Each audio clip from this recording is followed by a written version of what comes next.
బోరజ్ మండల కేంద్రంలో బరుకుంటి అడెల్లు గారు, బరుకుంటి లలిత గారి ఇంట్లో భోజనం చేయడం జరిగింది. రేవంత్ రెడ్డి గారి ప్రభుత్వం, కాంగ్రెస్ ప్రభుత్వం ఇస్తున్నటువంటి సన్న బియ్యం వండి మాకు బ్రహ్మాండమైనటువంటి భోజనం పెట్టిండ్రు. వారికి కృతజ్ఞతలు. అడెల్లు గారికి, లలితక్క గారికి.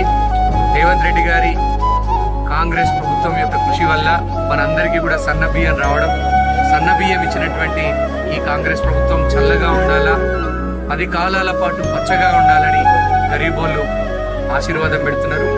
మాకు చాలా సంతోషంగా ఉన్నదని అంటున్నారు. గరీబోళ్ళ పేదల కళ్ళల్లో ఆనందం చూడడమే మా యొక్క కాంగ్రెస్ ప్రభుత్వం యొక్క లక్ష్యం. కాంగ్రెస్ ప్రభుత్వం నిరంతరం కూడా గరీబోళ్ళ పక్షాన్నే ఉంటది. రేవంత్ రెడ్డి గారి కాంగ్రెస్ ప్రభుత్వానికి సన్న బియ్యం ఇచ్చినందుకు ప్రజలందరి తరఫున, ఆదిలాబాద్ అసెంబ్లీ నియోజకవర్గం ప్రజలందరి తరఫున ప్రభుత్వానికి మనస్ఫూర్తిగా కృతజ్ఞతలు, ధన్యవాదాలు తెలియజేస్తా ఉన్నాను.